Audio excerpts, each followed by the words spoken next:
আপনি কোথা থেকে আসছেন? বর্ধমান থেকে। আচ্ছা, তো সিদ্ধামের সাথে কতদিন থেকে জুড়ে আছেন? দেখি দাদা একটু।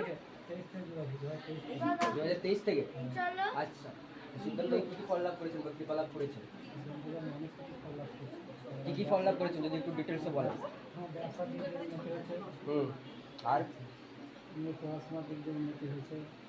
আচ্ছা, তো আপনি সিদ্ধামে যখন প্রথমবার এসেছিলেন অ্যাপয়েন্টমেন্ট করে তখন কি টাকা পয়সা নেওয়া হয়েছিল আপনার থেকে? না, আমার তো কোনো টাকা পয়সা নেওয়া হয়নি। অ্যাপয়েন্টমেন্টের জন্য কি কোনো রকম টাকা পয়সা নেওয়া হয়েছিল?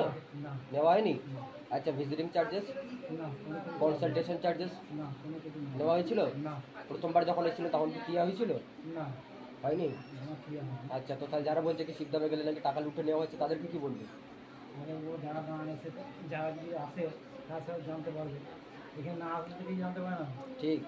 আপনি কি সিদ্ধামে ছবি প্রতিষ্ঠা করেছেন বাড়িতে? হ্যাঁ, ওটা সেটা আচ্ছা, কথা শুনে যদি কেউ যদি নাচে, হুম। তো নাচবেই। হ্যাঁ, ঠিক। শিবধাম প্রার্থনা করেন? হ্যাঁ, সিদ্ধান্ত আছে। আচ্ছা, তো যারা শিবধামে আসতে পারছে না তাদের উদ্দেশ্যে কি বলবেন? তারা এসে দেখুক, এসে এসে তারা এসে বাবার কাছে এসে যারা শিবধাম যারা শিবধামে আসতে পারছে না শুধুমাত্র ভিডিও দেখছে, হুম। তো তাদের উদ্দেশ্যে কি বলতে চাইবেন? তাদের উদ্দেশ্যে বলবো যে তারা যেন ঠিকঠাক যেন দেখে, ভিডিও দেখে তারা যেন আসতে চায়, সেরকমভাবে ইয়ে করুক। ঠিক। বলুন জয় শিবধাম। জয় সিদ্ধান্ত। বেশ।